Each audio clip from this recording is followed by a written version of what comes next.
Minería Disruptiva Podcast con Ricardo Carmona. ¿Qué tal, amigos? Estoy muy contento el día de hoy porque este episodio es traído a ustedes gracias a Luxor Technologies, que más allá de ser un pool de minería que está presentando un enorme crecimiento a nivel global, justamente le están prestando muchísima atención al desarrollo de Latinoamérica, acompañando a los mineros, acompañando el desarrollo de las granjas en Latinoamérica. Y más allá de prestar el servicio también de suministro de equipos, los invito también a contactarlos en su sitio brokerage.luxor.tech y poder observar los precios de los mineros, usados, nuevos, diferentes gamas. De verdad, muy interesante el sitio. Les recomiendo que contacten al equipo que está en el desarrollo de negocios. Te pueden prestar servicios de agentes si vas a importar una gran cantidad de equipos para que todos los equipos vengan perfectamente probados. Te pueden ayudar con infraestructura si falta alguno de los equipamientos o periféricos para equipar tu granja. O si al contrario, solamente necesitas asesoría, consejos de cómo desarrollar tu granja a mediana y a gran escala, búscalos a ellos, Luxor Technologies. Justamente les dejo el link aquí abajo. Y también este episodio es traído a ustedes gracias a BeInCrypto. BeInCrypto es un portal muy nuevo y muy reciente de noticias de la industria y de verdad con un enfoque muy especial en la educación. Entonces vale la pena darle un vistazo. El resumen de este episodio lo van a encontrar en la plataforma de BeInCrypto. Así que sin más preámbulos, les invito a disfrutar de este episodio. Hola a todos, yo soy Santiago Varela y esto es 2084. Estoy aquí con Antón González y con nuestro invitado especial, Ricardo Carmona, quien en este episodio número 14 nos va a hablar sobre minería de Bitcoin en especial. Ricardo, muchas gracias por tu tiempo. Es un gusto tenerte aquí en 2084. Gracias, y pues, por favor, cuéntanos un poco sobre cómo llegaste a todos estos temas tan interesantes sobre los que vamos a platicar hoy. Gracias, Santi. Gracias, Antón. De verdad, muy agradecido por la invitación. Y vale, a ver, te cuento un poquito de mi historia. Yo vivía en Venezuela y en el 2014 descubrí Bitcoin, no en Venezuela, lo descubrí en Dinamarca porque me tocó viajar por un tema de trabajo y vi un cajero de Bitcoin afuera del baño de un bar en Dublín. Y dije, ¿qué es esto? ¿No? Y ahí lo dejé pasar en su momento, como todo el mundo. Y luego al final de ese año compré mi primer Bitcoin en un país que estaba destinado por la providencia a agarrar hiperinflación a partir de 2015. O sea, vivíamos una inflación terrible y empecé a utilizar Bitcoin para resguardar mi salario de la inflación estrepitosa mes a mes y quincena a quincena. Digamos, de evaluaciones terribles que yo se lo atribuyo mucho más a la pérdida de confianza que había que hay en Venezuela con la moneda. Yo siento que no solamente, eso para que lo tengan en cuenta mucho, las monedas se devalúan bastante por la inflación, pero no es el único factor que causa que se pierda el valor de una moneda. La confianza en el país, en el gobierno, en una serie de las instituciones, hace que el valor de la moneda se pierda hasta una velocidad incluso más rápida de lo que pueden estar imprimiendo. Entonces es un fenómeno muy raro que estaba ocurriendo en Venezuela y yo descubrí Bitcoin y yo dije, nada, esto es la solución. Empecé a utilizarlo, empecé a resguardar algo y bueno, lo que uno podía hacer era tratar de protegerse como uno comprara, si uno comprara dólares mientras tu moneda se va devaluando, pero de una manera mucho más dinámica, ¿no? Y en ese momento decidí, bueno, no voy a... Entré a entender la minería, la entendía perfecto, pero no decidí entrar porque principalmente por la velocidad a la que se estaban, digamos, haciendo obsoletos los equipos de minería, o sea, la velocidad a la que estaba creciendo la velocidad de hasheo del siguiente equipo. Hay que recordar que en esos tiempos, 2014 a 2017 prácticamente, los equipos de minería cada 6 meses hacían obsoletos al anterior. O sea, el salto era muy fuerte, respetando la ley de Moore, que seguramente ustedes en innovación en el podcast la conocen, ¿no? O sea, el salto es exponencial. Hasta que ocurre esto y me mantuvo alejado de la minería. De verdad, yo entendía cómo iba moviéndose y decía, no, si yo entro, de verdad los voy a perder. Y bueno, yo creo que agradecido de que no entré. Luego pasaron muchas cosas en mi vida. Yo terminé viajando a Chile, viviendo en Chile, luego viviendo acá en México y trabajando acá en el ramo de la energía y del gas natural. fast forward hasta el año 2017, donde me doy cuenta de que se frenó la ley de Moore. No sé si sabían esto, pero la ley de Moore va muy relacionada en el tema de los equipos de minería y de los chips al tamaño de los transistores que tienen los chips dentro de los equipos de minería, ¿no? Que se supone que son los que te dan la productividad. Y llegó el punto en donde ya los transistores llegaron a 6 nanómetros, a 5 nanómetros, y ya en ese momento no se podía reducir a la mitad del espacio, así que no puedes superar el poder de cómputo tan rápido por un tema físico molecular. No hay tanto la manera. De hecho, estamos estancados ahorita en el máximo que ha salido, creo que es de 5 nanómetros, y no hay manera todavía de bajar de ahí. Entonces, el último equipo de alta de alta gama en este momento se mantiene vigente. Entonces, en ese momento, en 2017, yo dije, hay que minar. Estoy en México, ¿qué hago?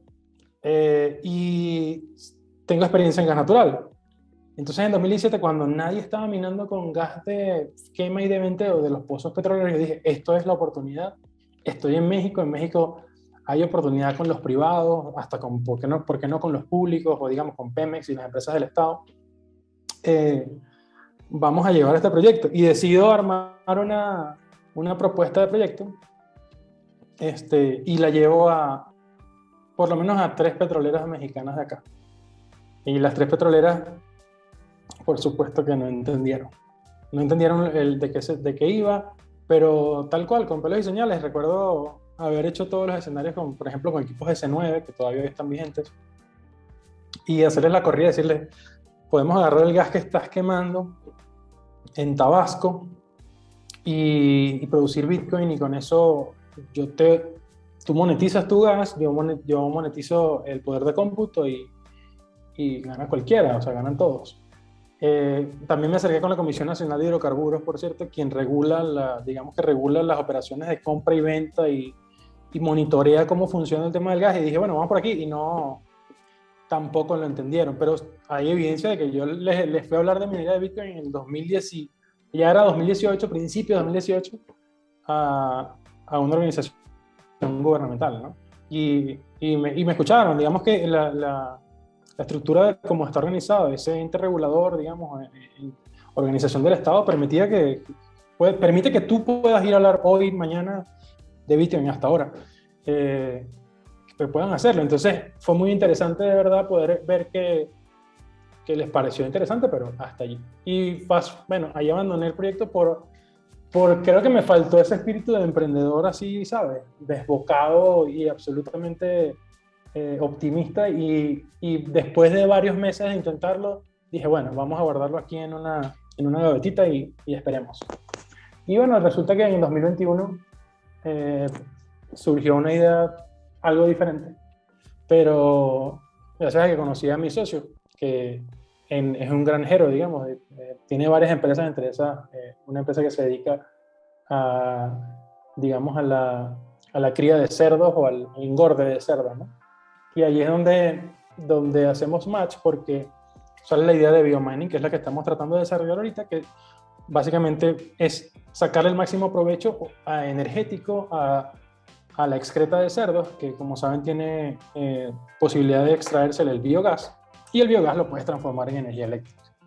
Y resulta que la manera más eficiente de utilizar la energía eléctrica y de convertirla en valor con una mayor eficiencia en ambos, en términos termodinámicos y en términos monetarios, porque te paga mejor. Bueno, no es una eficiencia, sería la eficiencia de costos y la eficiencia termodinámica. Ambas, la minería de Bitcoin no tiene quien le gane. Entonces, el mejor uso que tú le puedes dar a cualquier fuente de energía, y más si la estás desperdiciando, como en el caso de los cerditos, es utilizarla para minar Bitcoin. Entonces, esa idea la presenté al que hoy es en día mi socio, y estamos justamente hoy desarrollando biomining, entre otras cosas también. Ya luego de que entramos a hacer ese proyecto y otras cosas más, de verdad hemos construido una comunidad muy bonita alrededor de la minería acá en México, construyendo un meetup que hacemos todos los meses. Pues ya tenemos 3 meses haciéndolo apenas, 4 en total, digamos, 3 reuniones, y han sido fenomenales, de verdad. Ha sido de verdad de las cosas más interesantes que estoy haciendo. porque se trata de eso, ¿no? De unir a la comunidad, escucharnos entre mineros, visibilizar un poco la industria que se mantiene hasta el día de hoy. La industria de la minería acá en México se mantiene de extremadamente bajo perfil, Ricardo, entendible en algunos casos, pero bueno, adelante. ahorita antes de meternos un poco más ya las cosas específicas que tú y Santiago y tú son bastantes expertos en este área del minado, pero gente como yo, la verdad no sabemos mucho. Sabemos que tienes que comprar alguna máquina, tener unos dispositivos para poder estar generando este algoritmo que crea el minado de Bitcoin, ¿no? De lo que entiendo yo. Pero por favor corrígeme y darle al público nada más una idea general así de qué es el minado en Bitcoin. Vale. A ver, la minería de Bitcoin la inventó, la desarrolló Satoshi como la manera de resolver el problema de la emisión de nuevas monedas, ¿no? O sea, ¿cómo resuelves tú el problema de a quién le entregas monedas? Y si te pones, es un problema súper filosófico interesante con el dinero y tiene que ver con esa historia, de verdad. Tú te pones a ver todas las monedas que han existido en el planeta, desde las conchitas de caracol, en algún momento la sal, y hay que preguntarse qué pasa en el momento donde hay cero monedas. Igual las piedras de Rai, que son una historia muy interesante. Imagínate un mundo donde hay cero monedas, solamente intercambiamos bienes, y de repente tiene que producirse la primera. ¿Cómo resuelves el problema de cómo producir la primera, y no la primera, la segunda, la tercera?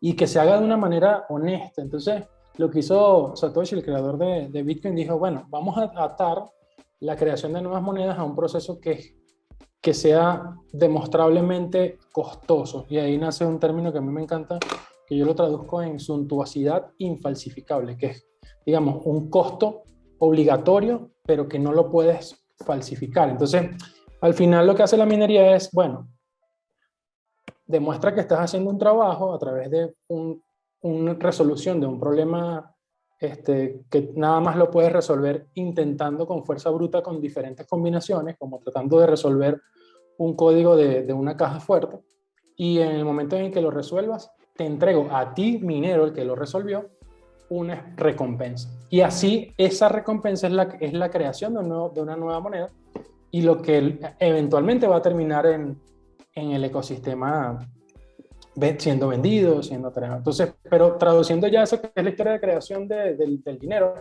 a la parte práctica ya hoy en día, básicamente todo eso que les conté lo hace un equipo específicamente diseñado para eso. En el caso de minería de Bitcoin, los equipos parecen una caja de zapatos que tiene un secador de pelo adentro, y que produce mucho calor, porque es como si tuvieras unas 2 o 3 computadoras allí metidas adentro y con ventiladores tratando de sacar el calor que se genera.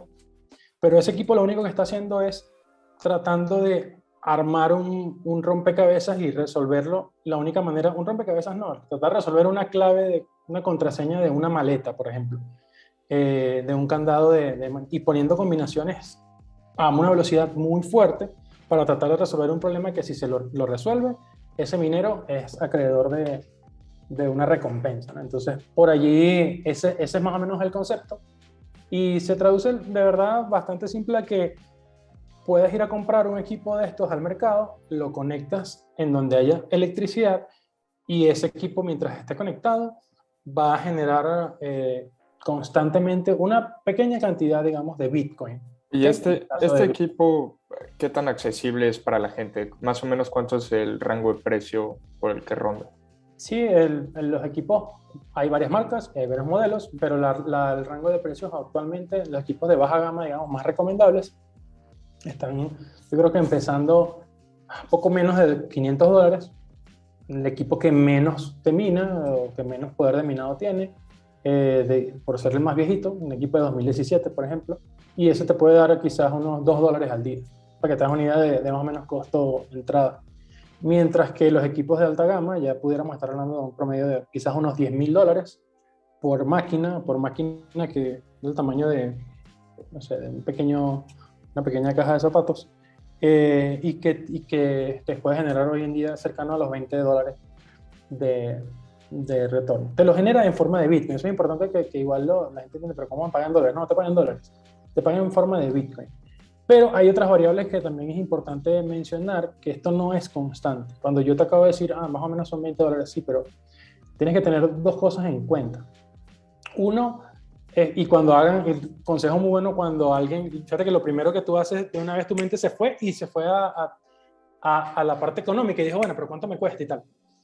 Es importante que ya una vez uno está razonando, bueno, ¿cuánto me cuesta la electricidad? Más allá de eso, cuando ustedes hagan cualquier tabla y digan, voy a ver si esto se puede comprar o no, pongan dos variables adicionales, porque no es igual que montar un stand de limonadas.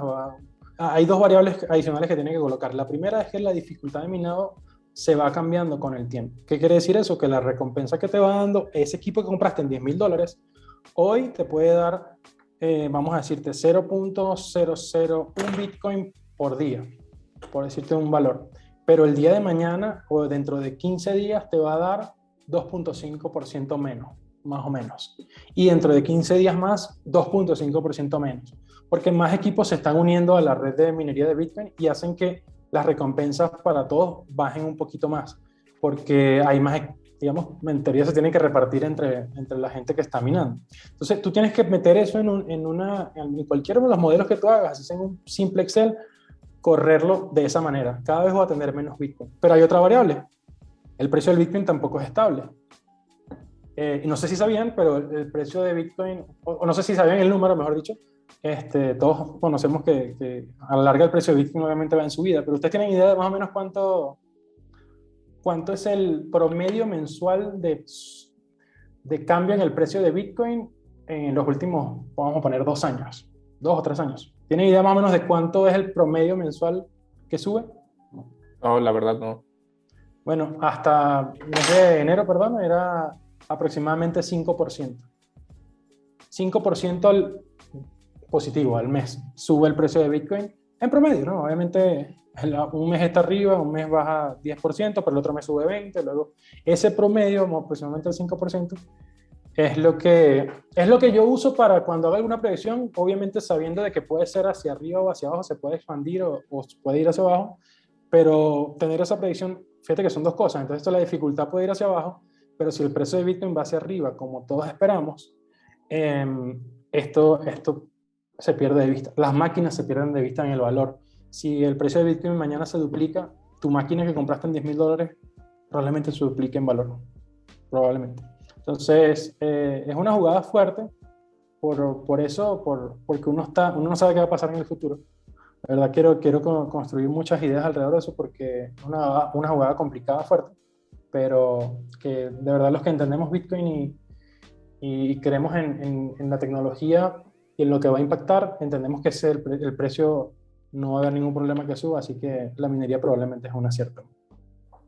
Claro, qué interesante y qué buen resumen nos has dado en términos generales de lo que es la minería. Nada más me gustaría agregar que así como pensamos de los minadores como minadores, creo que es muy fácil también pensarlos como los vigilantes o los policías de la red, porque básicamente lo que ellos están haciendo es vigilando que la red de Bitcoin esté funcionando adecuadamente. Pero estás tocando antes de esto un tema muy importante en el que me gustaría hacer énfasis, y es en este uso de los recursos naturales, y específicamente quería tocar el tema de que pasó esta semana, ¿no? Con lo de la Unión Europea, que al principio querían saltar un ban en Proof of Work, que es el Consensus Protocol detrás de Bitcoin, y al final no pasó. Pero entonces los críticos de Bitcoin y de la minería de Bitcoin en específico siempre dicen que el problema es que es sucio, el problema de Bitcoin, que contamina mucho, y así. Tú con esto de biomining nos estás diciendo exactamente lo contrario, ¿no, Ricardo? Hasta hay un incentivo económico para no contaminar, digamos. Lo que pasa, Santiago, es que hay enteramente dos frentes, en mi opinión, ¿no? Hay dos, van a suceder y están sucediendo dos cosas, en mi humilde opinión. Por un lado, hay, digamos, llamemos los mineros de gran escala, o los mineros, quería decir mineros profesionales, pero o sea, los mineros que de verdad alcanzaron una escala muy gigante. Y por otro lado están los dueños o los que son ¿sí? Los que tienen energía desperdiciada. ¿Ok? Que quizás no sea a tamaña escala, ¿no? Entonces, ahí te puedo poner dos ejemplos de esos dos grupos. Un ejemplo, un grupo como Marathon, Marathon Digital, o te pongo otro ejemplo, Riot Blockchain, empresas ya públicas, digamos, que cotizan en la bolsa en Estados Unidos y que tienen una escala de varios cientos de millones de dólares ya, empresas monstruosas a nivel financiero y que tienen valores, market values de billones ya de dólares, ¿no? Entonces, esas empresas, para empezar con ese primer caso, esas empresas no les importa, a mi parecer, aunque lo digan, yo creo que al final a esas empresas no les va a importar de la fuente de la energía. A ellas les importa es que la energía sea la más económica, ¿okay? El menor costo, y hacen un balance, yo diría, entre dos cosas, únicamente dos cosas, o principalmente dos cosas: el costo y la seguridad jurídica de la localidad donde se instalan, ¿no? Llamemos el ambiente político legal. Entonces, esas son las dos variables de ello. Que si a lo mejor está bueno que sea medio renovable, bueno, puede ser que sí. Pues yo siento que no juega en la jugada, no está en la jugada. Porque de verdad son empresas públicas que están buscando profits. O sea, eso no es empresa pública que está buscando, o sea, ni siquiera las empresas que tienen una política ESG absolutamente en el frente de sus políticas o sus lineamientos ejecutan algo tan ESG, sobre todo cuando tienes la posibilidad y el riesgo del tema del Bitcoin, ¿no? Entonces, estas empresas siento que no van a ver para buscar lo más barato. Ahora, hay un factor, la energía más barata, y esto es una máxima que necesito mucho explicarlo y hacer mucho énfasis. La energía más barata, ¿cuál es? No es la renovable, no es la limpia, no, la energía más barata es la que está siendo desperdiciada. No importa la fuente que sea. La energía más económica es la desperdiciada, la que estaba en la basura. Es como la comida más económica no es el restaurante más económico. Es la que puedes recoger porque ya la gente la tiró. Esa es la verdadera fuente de energía más económica. Fíjate que la comida también es energía. Entonces, esa es la verdadera fuente. Ahora, ¿sabes quién produce bastante energía perdida? Las fuentes renovables conocidas como convencionales en mi mente, que son la eólica, la solar. Esas son las más baratas por algo, porque desperdician mucho, producen mucho cuando no se necesita, que es durante la luz del día, y bueno, mucha solar. Entonces, tienen tendencia a ser las más económicas, ¿no? Probablemente esos excesos en esos frentes energéticos van a ser los primeros que se van a comer los mineros. Pero, ¿qué te quiero decir con todo eso? Bueno, también hay otro ejemplo, en las hidroeléctricas. Las hidroeléctricas, por lo general, se construyen a mucha mayor escala de lo que se necesita en una zona para que pueda durar por muchos años, ¿no?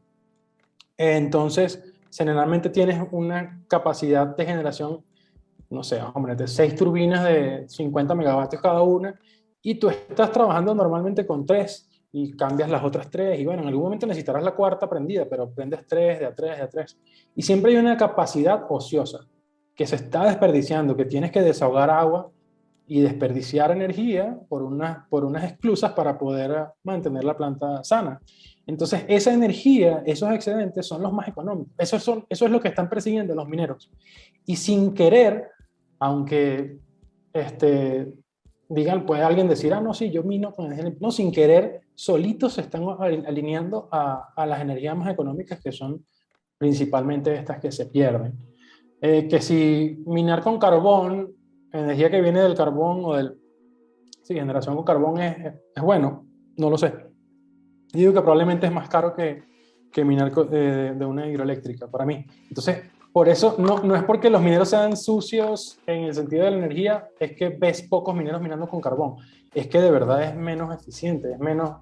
Entonces, los mineros está sucediendo eso, ¿no? Se están acercando cada vez más a los centros de producción de energía, que es más eficiente también, y se están minando con energía cada vez más limpia, pero no por diseño, o sea, simplemente porque de verdad es la energía más económica, la desperdiciada. Y lo que está sucediendo por otro lado, el caso número 2, es las empresas que tienen valor energético en forma desperdiciada, se están dando cuenta, o se van a empezar a dar cuenta, de que el mayor precio o valor por cada una de las unidades de energía o kilovatio horas que tengan no se lo va a dar una red como CFE, no se los va a dar un mercado eléctrico mayorista aquí en México, no se los va a dar que vendan electricidad en Estados Unidos, no. No se los va a dar una empresa que se instala al lado. No hay un comprador que te pague más alto el contenido energético que un minero de Bitcoin. Eso es súper importante definirlo.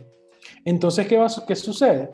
Que resulta que de repente vas a tener una planta de tratamiento de agua residual a las afueras del Estado de México, que ella produce por un lado, bueno, a las plantas de tratamiento les llega agua sucia y producen dos cosas: agua más clarificada y lodos que se pueden transformar en biogás y que tienen que transformarlo en biogás para acelerar un poco el tratamiento químico, y luego ventean o queman ese biogás, que es energía restante que tiene las propias, digamos, aguas residuales. Y entonces, qué locura que ellos no desarrollan hoy en día algo de generación para enviárselo a la red, porque es muy costoso, porque la red te va a pagar unas monedas que no te hacen sentido, y resulta que ahora viene un equipo, una cajita de zapatos que si tú la colocas, te paga 5 veces más de lo que te puede pagar la red, por ejemplo, eléctrica acá.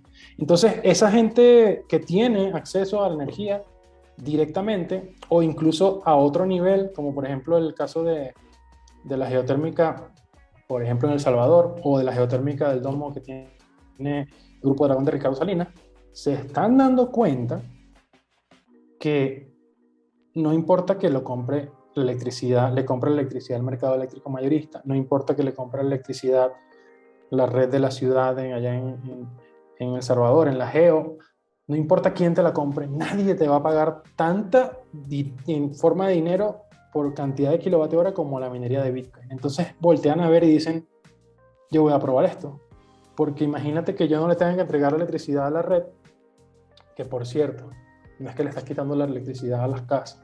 Las redes de los países se diseñan 2 y hasta 3 veces más de la capacidad que necesitan. Entonces, que una planta se desconecte una capacidad, no afecta al valor de la red, más al contrario. Pero entonces se van a dar cuenta de que ese excedente lo pueden utilizar para minar y cambia, ¿no? Entonces son dos escenarios tratando de jugar. El minero buscando lo más barato y a su vez los tenedores de energía, esta energía solitaria o excedente, están diciendo, ya va, pero ¿qué puedo hacer yo aquí con esto? Y se están encontrando esos dos mundos, ¿no? Uno más grande que el otro, muchísimo más grande que el otro, mucho más el peso que ejercen grandes mineros y están buscando recursos fácil, ¿va? Que crean ecosistemas también, pero un poco esas son las dos variables. Por eso siento, ese va a ser el escenario a futuro, y bueno, más o menos es lo que yo espero que se desarrolle a nivel país. ¿A qué se debe que sea el minero de Bitcoin el primero en querer esa energía, a diferencia de otra gente que también quiere energía barata? ¿Solo es algo que está pasando ahorita en el mercado energético? Cuando dices otro que quiere energía barata, ¿te refieres a...? O sea, ¿por qué no hay otra competencia ahí que le quite ese mercado también a los mineros de Bitcoin? Porque ellos son los líderes. Buena pregunta. A ver, no, lo que pasa es que, a ver, creo que para separar unas cositas. Los mineros de Bitcoin, dijiste que son líderes, pero yo diría que hay que hacer una separación interesante. En consumo energético global, no sé, de Texas, por ejemplo, los mineros son una fracción, o sea, eso no llega, no sé, al 1 o 2% de lo mejor del estado completo. O sea,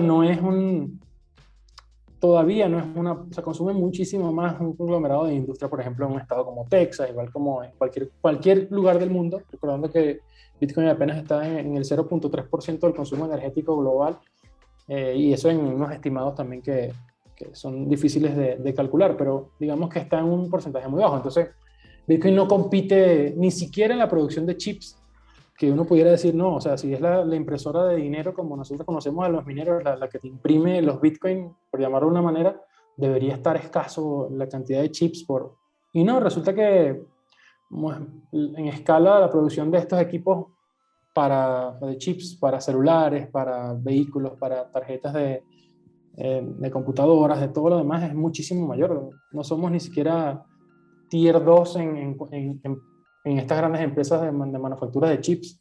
TSMC o cualquiera de las grandes no fabrica, la prioridad no es minar Bitcoin o producir mineros, entonces los chips ni siquiera son prioridad. Es para poner eso en contexto, no hay un liderazgo en tamaños. Y la otra parte como que me hizo sentido es, el otro liderazgo que sí tiene es la producción. ¿Qué haces tú con un kilovatio hora? Y un kilovatio hora, voy a poner esta analogía que me gustó muy bueno.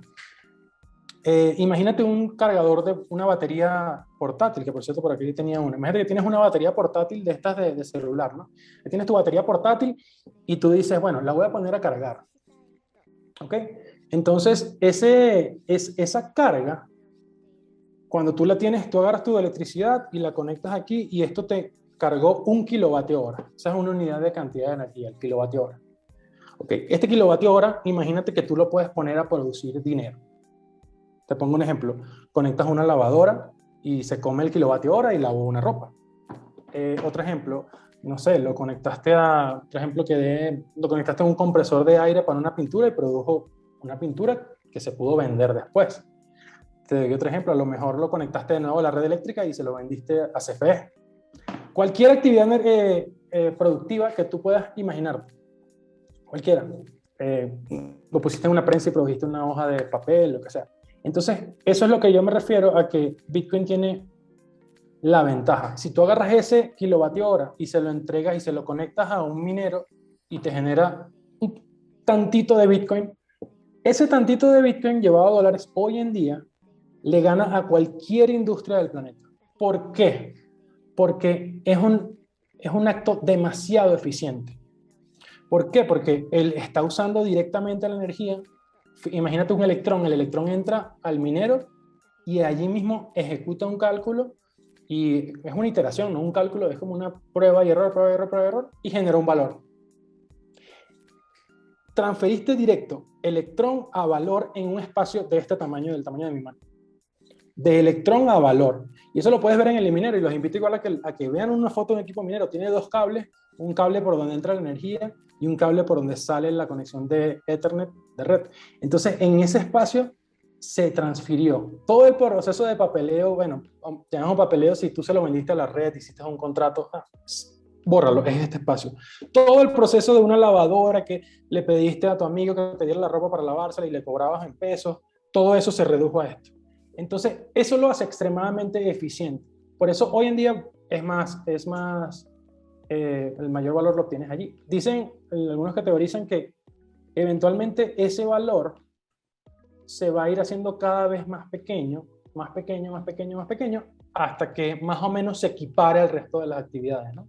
A medida que el precio de Bitcoin se estabilice y luego a medida que la dificultad igual siga aumentando. Entonces, en ese momento, ya la gente no va a mirar hacia la minería, sino que va a decir, prefiero dedicarme a lavar ropa o a pintar autos, porque de verdad la energía es muy poquito lo que obtengo con la minería de Bitcoin. Pero yo espero que eso sea en muchísimo tiempo, aunque no sabemos, ¿no? Esa es la razón por la que es tan eficiente. Hay un tema de eficiencia. Y me gusta pensar, te quería hacer una analogía que no la hice nunca, y es que en ese ejemplo de la batería, que me encantó, la batería que te mostré, que te dije, mira, imagínate el electrón y entra en la batería. La batería es una billetera de Bitcoin, ¿ok? Bitcoin es una batería económica, una batería monetaria. Pero adivina qué es el minero. El minero es el cargador. El minero es el transformador que conectaste a la pared.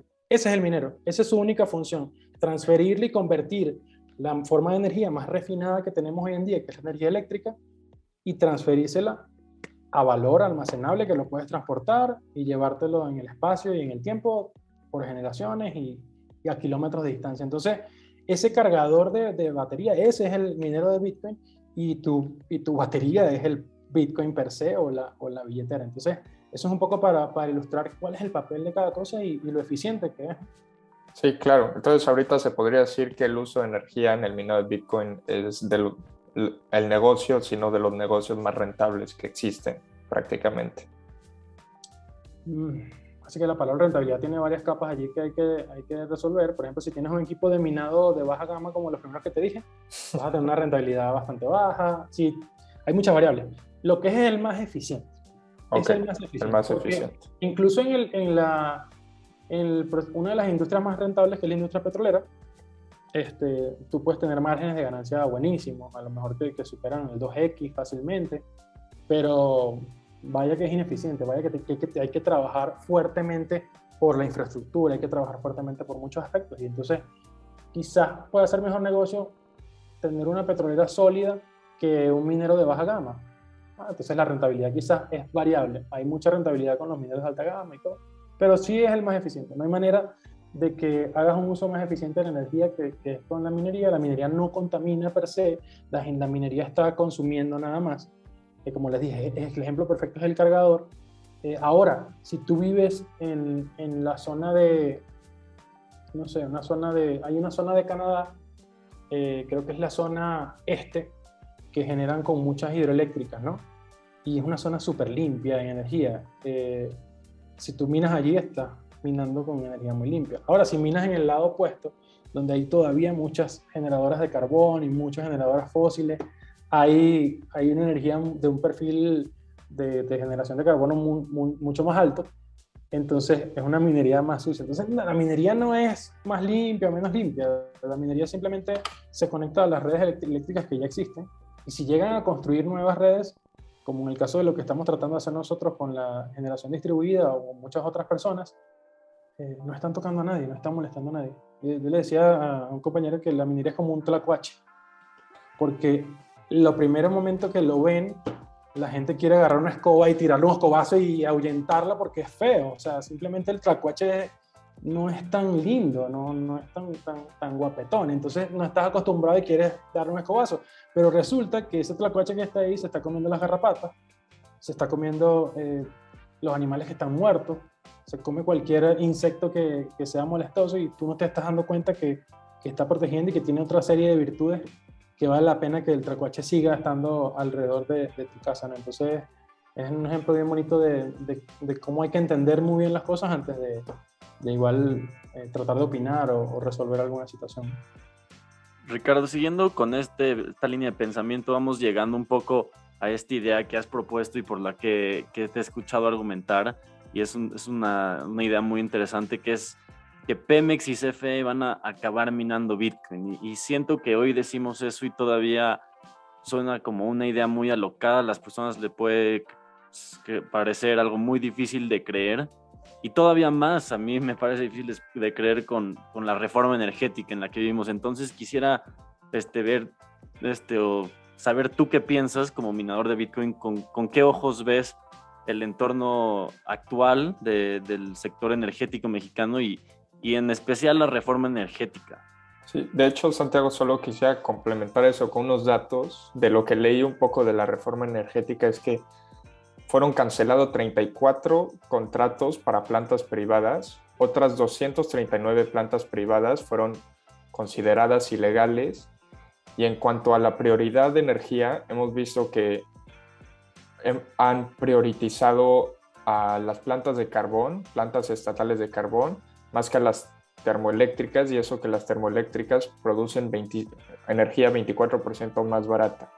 Entonces, ¿cómo esto va a afectar a la minería de Bitcoin? Bueno, primero, ¿cómo lo va a afectar?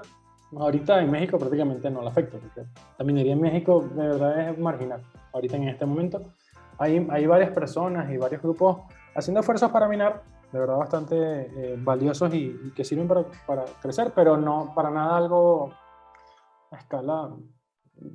Yo diría que no hay ninguna granja de minería acá en México que tenga decenas de megavatios. Para recapitular un poquito, por ejemplo, la capacidad de generación de México ronda alrededor de los 89.000 megavatios de capacidad de generación, 84.000 megavatios de capacidad más o menos. Y entonces, para que tengan una idea, la red completa de Bitcoin a nivel mundial puede estar alrededor de 16.000 megavatios. Bueno, entre 13 y 16.000 megavatios, ¿ok? Entonces México, todo el país de México tiene 3 hasta quizás 4 veces más la necesidad de energía que se consume Bitcoin, digamos. Entonces, partiendo de allí, les comento, ¿verdad? La minería en México está bastante en pañales, pero te voy a decir lo que pienso y cómo amarro eso con la idea que decía Santiago ahorita de cómo va a terminar la minería.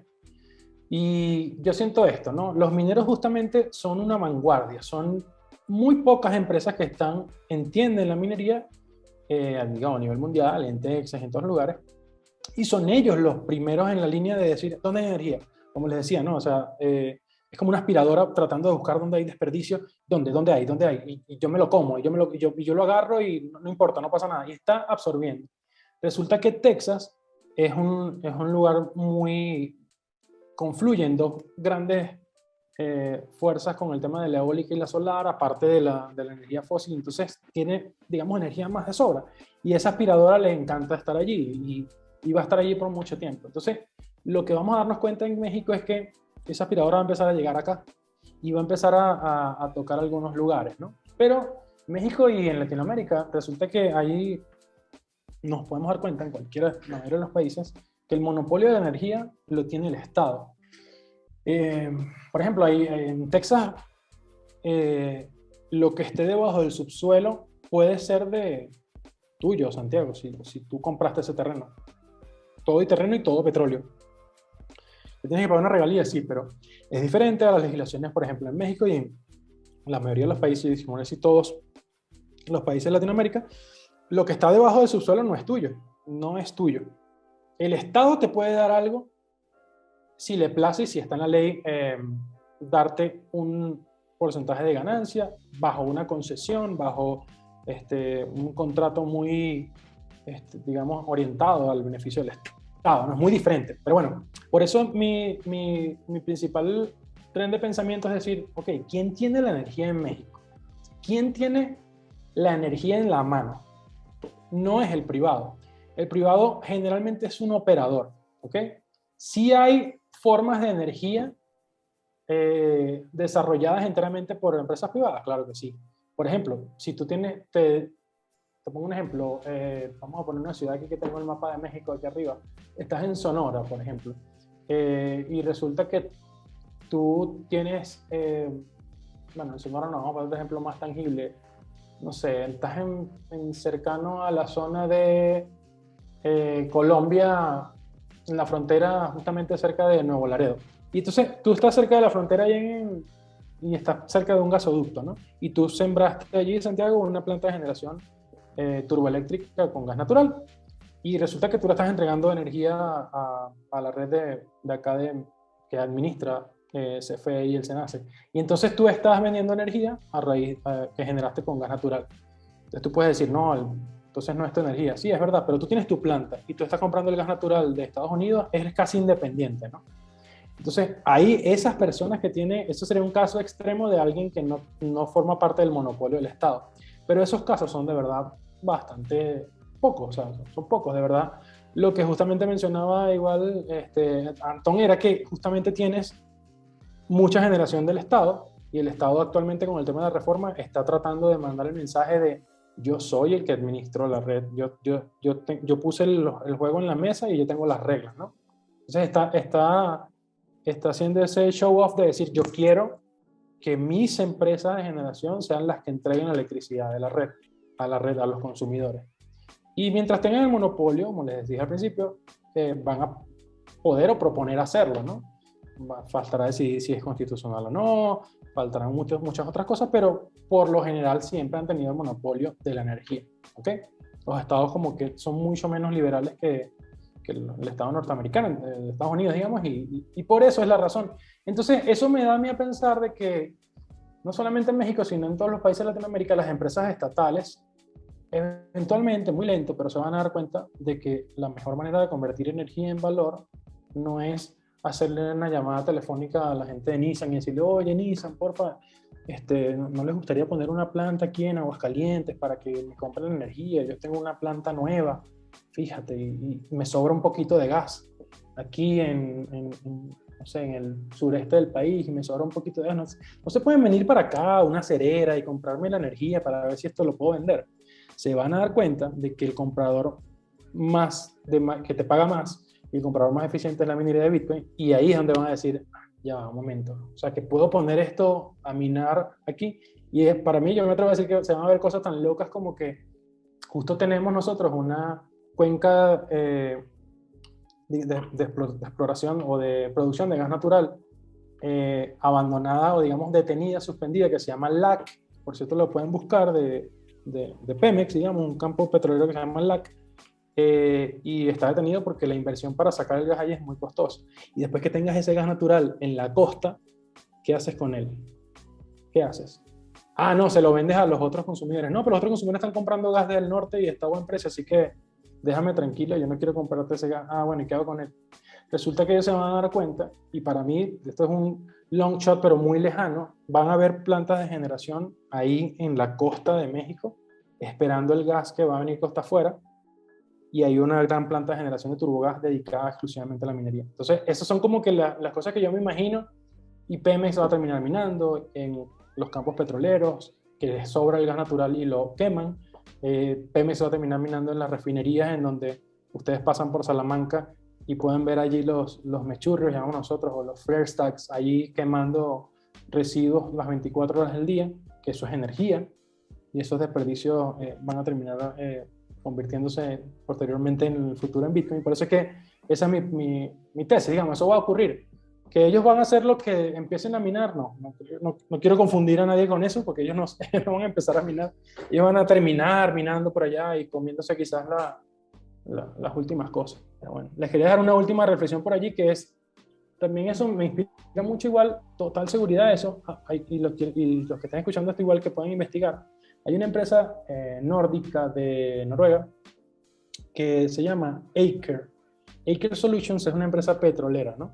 Una operadora petrolera, hace ingenierías, hace construcción de pozos o desarrollo de pozos, digamos, y producción. Esa empresa Aker, el CEO hace un año aproximadamente, sacó una carta muy, muy brillante que se llama una carta a mis accionistas, y describió por qué él estaba creando en 2021, un señor de 60 años, una empresa petrolera gigante. Dijo, voy a crear una filial que se dedique no solamente a la minería de Bitcoin, pero básicamente a la minería de Bitcoin, aprovechando todas las fuentes de energía desperdiciadas que tenemos en ineficiencias en nuestra producción petrolera. Bueno, y en las industrias que generan alrededor de mi empresa. Bueno, voy a crear una empresa filial que va a manejarse totalmente en Bitcoin, que va a tener todos sus activos en Bitcoin y va a dedicarse a la minería y aprovechar. Entonces, cuando yo veo eso, digo, claro, estos son los primeros vanguardistas, pero tranquilamente esto va a evolucionar al punto en el que Pemex, CFE, Shell, Mobil, Jaguar, Grupo Salinas, todos van a tener un brazo minero, todos. Así como tienen digamos, un departamento, un área de seguridad industrial o un área de finanzas, todas van a tener un área de minería, donde van a haber unos ingenieros desarrollando y comiéndose esas obras de energía que están en cada una de esas fuentes, ¿no? Entonces, ese es el futuro que viene, institucional, pero hay que construirlo, se tiene que construir de a poquito, y eso es el trabajo que yo me imagino haciendo en los próximos años. Muy interesante. Oye, una pregunta que te quería hacer más temprano, pero ya no se me fue. ¿Por qué específicamente te metiste a minar Bitcoin? ¿Por qué nunca pasó por tu mente? O quizás si pasó por tu mente, nada nos has contado, no pensaste en minar Ether o algo así. Y si sí lo pensaste, ¿por qué no lo hiciste? A ver, al principio, de cuando empecé a pensar, lo que pasa es que, a ver, yo soy ingeniero mecánico, entonces una de las cosas que siempre he estado pensando es la eficiencia para construir infraestructura. O sea, de hecho, tengo toda mi carrera construyendo estaciones, construyendo infraestructura de transformadores, de equipos de compresión de gas. O sea, eso me da una mente de, bueno, cómo construyo y cómo escalo, cómo construyo y cómo escalo, ¿no? Por supuesto, cuando te encuentras a veces en el mundo real y dices, bueno, puedes construir una granja con tarjetas de video y la administras en tu casa, estamos hablando de a lo mejor 2014, 2015, 2017, sí, efectivamente tenías más, puedes tener más rendimiento por ese kilovatio hora. Volviendo al tema del kilovatio hora y cómo lo sacas más provecho, es probable que hoy tengas a lo mejor una tarjeta gráfica por allí que te genere, aunque creo que no, pero por kilovatio hora que te genera a lo mejor un poco más de valor usando una tarjeta gráfica. Pero inmediatamente mi mente se va a donde yo quiero llegar, porque yo nunca quise desarrollar la minería hacia ¿sabes? Lo que llama también Seifedin y los Austrian Economics como el long time preference, o sea, la preferencia de que lo necesitas ahorita o quieres que esto sea algo de largo plazo y dedicarte a eso como industria, como ingeniero y todo lo demás. Entonces siempre he tenido una visión de que no, si yo quiero montar una granja, que nunca lo hice con un rig, en mi caso, con un rig de tarjetas gráficas o una minería de otras monedas, porque yo no estaba buscando qué es lo más rápido. Entonces eso me ha hecho siempre pensar, y la experiencia igual de todos los mineros termina llegando a ese punto, yo me aprovecho mucho de las experiencias de los demás, es que si quieren crecer un negocio en la minería, a donde quieren llegar, vas a terminar minando Bitcoin. ¿Por qué? Hay unos factores también en la parte física que la minería a escala, por ejemplo, con tarjetas gráficas para minar Ethereum, con GPU, que es la minería que actualmente utiliza, digamos, mejor dicho, es el mecanismo de consenso que utiliza ahorita Ethereum, que tiene que ser minado exclusivamente a través de tarjetas gráficas y algunos otros equipos que, digamos, se pueden llamar GPUs modificados allí, no es redituable, no es escalable. Es complicadísimo escalar un cuarto lleno de tarjetas de gráfica, inclusive un solo cuarto. Es súper complicado y trabajoso y tedioso. Mientras que los equipos dedicados a la minería de Bitcoin, ASIC, son mucho más simples y sencillos de duplicar y de escalar. Entonces, eso es una de las cosas que principalmente me ha hecho dedicarme por la parte física y práctica. Y bueno, y más allá de eso, entra otra parte un poco más filosófica que tiene que ver, bueno, ¿qué prefieres tú? ¿Minar la número 2, la número 3 o jugar con el campeón en la cancha? Entonces, yo siento que sí, detrás de todo esto hay una mentalidad que traigo muy bitcoiner y por supuesto entendiendo de que el único dinero que realmente va a ser dinero y que va a perdurar va a ser Bitcoin. Las otras van a poder seguir existiendo, pero definitivamente los efectos de red que ya tiene Bitcoin acumulado hacen que tú puedas entender que el valor está allí.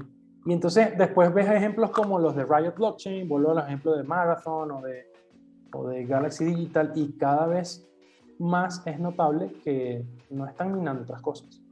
No están haciendo compras de otros mineros, de otros tipos de algoritmos, digamos, que utilicen otros mecanismos de consenso. Algunos empezaron con algunos grandes racks con tarjetas gráficas como Galaxy Digital, por ejemplo, en algún momento minó otras cosas, pero tú te fijas de los grandes actores ahorita, empresas públicas que están minando, ellos no andan con juegos, ellos no andan minando alguna moneda alternativa ni nada por el estilo, y los entiendo, porque cuando tienes detrás no los $10,000 que puede comprar a lo mejor el que está empezando, no estamos hablando de una empresa que le llega $600 millones de capital y tienes que ponerlo a minar. Hay que tener de verdad muy poca inteligencia para decir, bueno, voy a minar Dogecoin, pero ya va, o sea, estamos hablando de $600 millones, tú lo vas a meter a la bóveda que tiene la mejor seguridad, a la moneda que tiene el mayor poder de minado, o vamos a jugar al otro bando y de repente la que tiene menor probabilidad de existir deja de existir y te quedaste con unos equipos que te quedaste barato. Entonces veo mucho esas experiencias y digo, no, es un error minar cualquier otra cosa. Por practicidad definitivamente es un error hacerlo a escala. Ahora que en casa suceden otras cosas y otras variables por ahí. Entonces, o sea, en casa un equipo de C9, el más pequeño, te causa un divorcio o te botan de tu casa. O sea, no es tan fácil mantenerla ahí por la cantidad de ruido y calor que hace. Entonces, probablemente sea buena idea empezar a minar con alguna tarjeta gráfica que te haga menos ruido y todo. Pero enseguida, si tienes esa chispa, vas a entregarte a los ASICs y a la medida de Bitcoin. Como hay muchísimas historias de la mayoría muchas de los mineros empiezan probando con tarjetas gráficas y luego se dan cuenta de que no. También en el aspecto un poco más de adaptación financiera se ve que Bitcoin es la moneda que más se acerca al uso común, al uso diario, y inclusive hay gente que especula que va a ser la moneda de reserva de los cambios de los bancos centrales en unos años, así que veremos cómo procede eso. Exacto, el store of value. Sí, aunque te digo, hay mucha... Yo te doy una anécdota muy graciosa. 2014, cuando yo descubrí Bitcoin, y yo dije, bueno, ya, digo que hace falta que la gente se dé cuenta que esto existe, ¿no? Y ya, y que intercambiemos en Bitcoin. Y bueno, después vinieron todo el tema de la lentitud un poco de las transacciones, antes del Lightning. Entonces se creó, para que tú veas que Venezuela terminó no usando el Bitcoin como el principal intercambio, y hoy en día tampoco Lightning tampoco. En Venezuela, ¿sabes cuál es la criptomoneda más popular para hacer intercambio? Es USDT o Tether, digamos.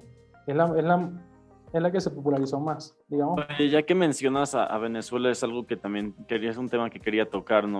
O sea, tú eres venezolano, ya nos contaste que estuviste en Chile, ahora estás en México, pero también yo he estado en algunos de los Twitter Spaces que has tenido ahí con minadores, escuchando, tratando de aprender. Sé que tienes contactos de toda Latinoamérica y así, pero incluso he escuchado que tienes amigos que están minando en Venezuela, y esa es una de las preguntas que más me interesaba hacerte. O sea, ¿cómo es la situación no solamente en Venezuela, pero sino en países autoritarios? Porque pues es una de las cosas para las que está diseñada Bitcoin, precisamente, ¿no? Para hacer a prueba de censura, y es algo que tiene valores como la libertad y así, completamente diferente a estos gobiernos autoritarios. Entonces me da curiosidad, tú qué sabes, o que estás un poco más cerca sobre la minería en países de este tipo. No, mira, Bitcoin dijo un gran amigo mío en la última reunión que tuvimos, la minería de Bitcoin trae a Bitcoin a la tierra. Es como medio tonta la frase, pero es profunda, porque la minería de Bitcoin de verdad es lo único que relaciona a una red de Bitcoin, que justamente tienes una wallet en tu teléfono, y eso no está tocando nada, ¿no? Dices que la tienes en tu teléfono y eso existe en datos.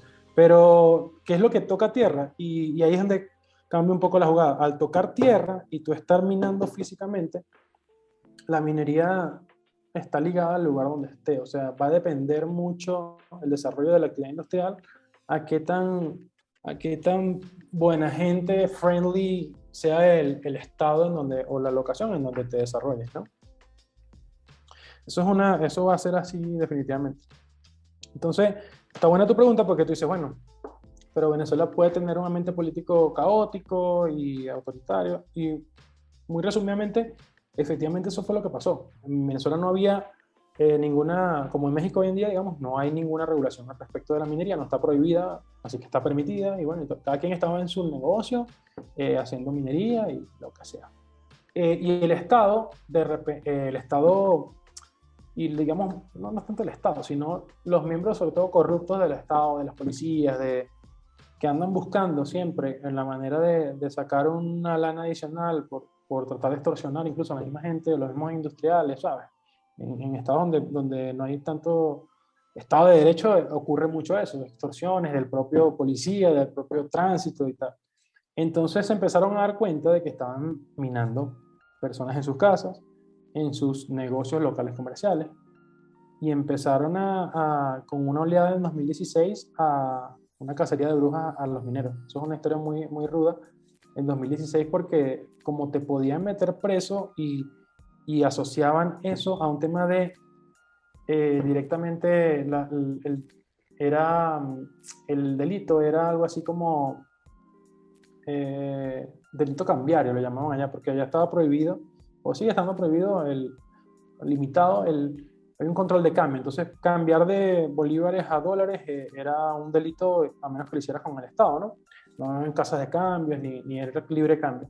Entonces, cuando atrapan el primer minero en Venezuela, que fue en el 2016, le aplicaron delitos cambiarios. Terrorismo, le aplicaron también algo de terrorismo económico, y tú decías, pero ya, ¿por qué no? Claro, porque estás convirtiendo la energía y te estás llevando ese capital en dólares o en Bitcoin, lo que sea. Y metieron preso a algunas personas que incluso yo conocía por una razón foránea. Y imagínate, eso fue terrible. Y luego después el Estado dijo, por alguna razón, bueno, porque ellos estaban promoviendo también su propia criptomoneda en algún momento, y algo pasó, alguna generación de esa parte de la política dijo, bueno, pero vamos a protegerlo, esto tampoco es tan malo, y sacaron una regulación para proteger la minería, ¿va? Eso fue lo que lo que sucedió. Y ellos dijeron, la minería está permitida, que esta parte de regulación también está interesante, y te pone a reflexionar, la minería está permitida, pero a nivel industrial comercial. No puedes minar en tus casas. O sea, no puedes minar si no eres una persona moral, digamos, vamos a ponerlo de otra manera. Quizá, y haces eso en una actividad industrial, en un consumo eléctrico definido para una tarifa de minero. Entonces, lo que hicieron fue banear la minería casera. De eso poco se habla en diferentes lugares, pero permitir y proteger la actividad minera industrial. Y tenía un trasfondo porque era un poco eso, era un poco, había gente que se estaba pasando de verdad y agarraba y podía de repente de tantos mineros que cargabas en tu casa, porque la electricidad la tienes casi gratis, imagínate, desocupabas la casa y metías puros mineros en una casa de 2 plantas y de repente tumbabas el transformador de la comunidad. Y eso podía llegar a pasar a escala porque la electricidad está subsidiada. No porque los mineros sean malos, sino porque como la electricidad está subsidiada, la gente abusa. Y eso va a pasar aquí en México, anótalo allí. La electricidad, sabes que para los trabajadores de CFE en sus casas es gratis, ¿no? No sé si sabían eso. Hay una legislación que dice que es una resolución, se las puedo conseguir, pero que dice que si tú eres trabajador de CFE, no, tu electricidad no la pagas. Claro, dice ahí, no sé, numeral número 6. No es que vas a utilizar esto para una actividad económica, ¿ok? No es que, entonces, entre comillas, no se puede, pero obviamente va a suceder que el de CFE va a decir, sin decirle a nadie, va a empezar a minar. Y eso puede pasar. Entonces, puede ser que la minería es responsive a lo que suceda en la legislación del país, a diferencia de Bitcoin como tal, porque la minería de Bitcoin es una industria física, es una industria como la petrolera. Si al gobierno de México le da la gana y dice, aquí no se va a sacar más petróleo, no se saca más petróleo, ¿no? O sea, no existe manera descentralizada de hacerlo, no, olvídense de eso, ni la casera. O sea que hay también otra idealismo como que no, y lo escuchaba también de una de las personas que yo más admiro en la industria, se llama Steve Barbour, que hace minería con gas natural en Texas y en Canadá, y él decía, no, yo estoy de acuerdo con la minería casera porque esa es la más descentralizada y entonces no quiero granjas tan grandes porque eso no está tan bien. Y él apuntaba todo que la casera era buena, hasta que yo le dije, ya va, espérate un momento, en Venezuela lo banearon, la casera, y lo banearon de verdad. Y entonces él me cuestionó y me dijo, pero Ricardo, ¿de verdad se está aplicando? Y le dije, claro, compadre, porque tienes detrás a un Estado medio la ley de sálvese quien pueda, que le abriste una puerta y dijiste, eso sí tienes que baneármelo, y le van a tocar la puerta para extorsionar a esa gente y decirle, tú quieres tener aquí, dame dinero y te voy a meter preso y tú vas a vivir toda tu vida con miedo. Eso va a suceder y te voy a asegurar, eso puede suceder en Estados Unidos, ¿por qué no? Entonces, olvídense de que la minería es como el Bitcoin, no lo es. Lo que pasa es que la minería sí tiene la habilidad de moverse, de escabullirse y caer en donde más la quiera, donde sea más friendly. Y eso es otro factor. O sea, definitivamente, si Texas sigue siendo el lugar friendly, a lo mejor el 90% de los mineros terminarán allí. No lo sé. Pero si Texas mañana, que lo puede hacer, dice, no quiero tantos, ya llegó el tope, los mineros van a irse a otro lugar y eso va a pasar, ¿no? Entonces, yo creo que es una posición muy interesante de los estados de decir, sabes que no puede ser como lo quiso hacer el Reino Unido justamente esta semana.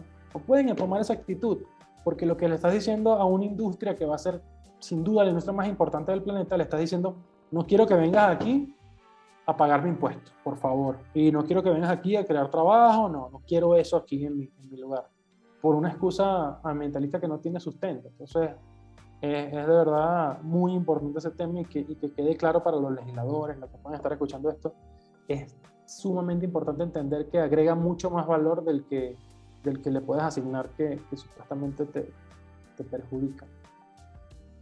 Sí, así como justamente como dices, es una buena conclusión. Ojalá que nuestros legisladores también tengan estas cosas en mente porque hay mucho en juego, ¿no? Antón, no sé si tengas algún último comentario antes de que concluyamos esta conversación. Pues la verdad, solo agradecer a Ricardo por su tiempo. La verdad fue una plática muy interesante y A ver si me meto yo a minar en casa, ahorita que en México sí es legal. No, y esperemos que todavía será por mucho tiempo, más bien, ¿no? Vamos, vamos. Hay oportunidades y sí, empezar a explorar y a tocar base con la minería, de verdad se lo agradezco a todos. Bueno, invitarlos igual a que estén pendientes del canal en donde hago varios de las entrevistas que tengo con personas influyentes igual del mundo de la minería en diferentes países, en Paraguay, hemos entrevistado gente de Venezuela, gente que está acá en México, en Estados Unidos, y tengo la intención de hacerlo en español para romper un poco una barrera de lenguaje que tenemos. Estamos atrasadísimos y bueno, ustedes lo que han estado igual tú, Santiago, te habrás dado cuenta de que la cantidad de contenido que se está produciendo en español es muy poca con respecto a Estados Unidos, en lo que se produce en inglés. Eso es normal.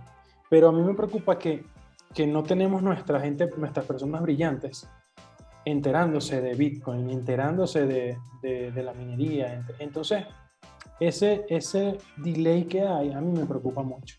O sea, me preocupa mucho que no tenemos expertos energéticos hablando de minería de Bitcoin, no tenemos expertos financieros, ¿sabes? Ese Seifedin, a lo mejor un Jack Mallers, emprendedor, a lo mejor un Max Kaiser, reportero. No tenemos esas mentes brillantes dando fuerza a la narrativa de Bitcoin en español. Y eso hace que esto no se pueda multiplicar a una velocidad como la soñamos. ¿Sí? Porque esas personas no están despiertas todavía no se han tomado la pastilla naranja, entonces están allí como... Es un poco la idea del podcast, es decir, ok, vamos a hablar de un tema muy nicho, pero el podcast de minería disruptiva, pero que traiga valor a esto y que despertemos cada vez más personas y bueno, esa es la idea. Creo que estoy haciendo un esfuerzo de verdad por agarrar a esas personas y colocarles no solamente la píldora naranja, sino la píldora amarilla, que me gusta mucho hablar de otra anécdota, que es la píldora amarilla, porque cuando tú entiendes Bitcoin es una cosa, pero cuando entiendes minería y la relación con la energía, es otra pastilla diferente que no es la naranja. La naranja te enseñó que era Bitcoin, pero cuando aprendes de la minería, das un salto. Entonces, bueno, la invitación es a que hablemos en el podcast, o escuchen si quieren el podcast de minería disruptiva. Estén pendientes igual de las redes sociales allí en @ricardo_ngv y allí, bueno, con mucho gusto les puedo responder cualquier pregunta y estoy totalmente a la orden. Sí, claro, ahorita que publiquemos el episodio vamos a publicar ahí en Twitter para que le den un follow ahí a nuestro amigo Ricardo y como dices, que escuchen también tu espacio donde estás compartiendo todo esto sobre la minería de Bitcoin. Sí, muy, muy verdad lo que dice Ricardo, es súper importante y Antonio y yo también, es una de las razones por las que hacemos este podcast, mucho del contenido del que nosotros encontramos sobre disrupción tecnológica, así es en inglés y sentimos la necesidad de que haya contenido en español, entonces sí, los invitamos a que escuchen Minería Disruptiva de Ricardo Carmona y claro, aquí lo etiquetaremos para que lo puedan seguir en redes y todo y como dice Ricardo, ojalá que pues de escuchar estos contenidos en españoles como nuestros podcasts pues salgan las mentes brillantes, ¿no? Entonces pues ahora sí Ricardo, muchísimas gracias por tu tiempo y pues esperemos seguir en contacto, también ojalá que nos invites pronto a uno de estas meetups de mineros y nos aparecemos por allá para platicar y aprender más. Invitados de allá, los hacemos al principio de mes y de verdad que es un bonito momento de encuentro donde van a ver que esto no es mentira y polvo y humo, sino que hay empresas grandes asistiendo a los meetups y donde te puedes alimentar de verdad bastante de lo que está pasando en el mundo de la minería. Los invitados y vamos, que creo que hay mucho camino por recorrer y apenas estamos empezando. Esto es el comienzo del comienzo apenas. Sin duda, sin duda. Muchas Muchísimas gracias, gracias, Ricardo. Aquí estuvo Ricardo. Que estés bien. Buenas noches, Ricardo.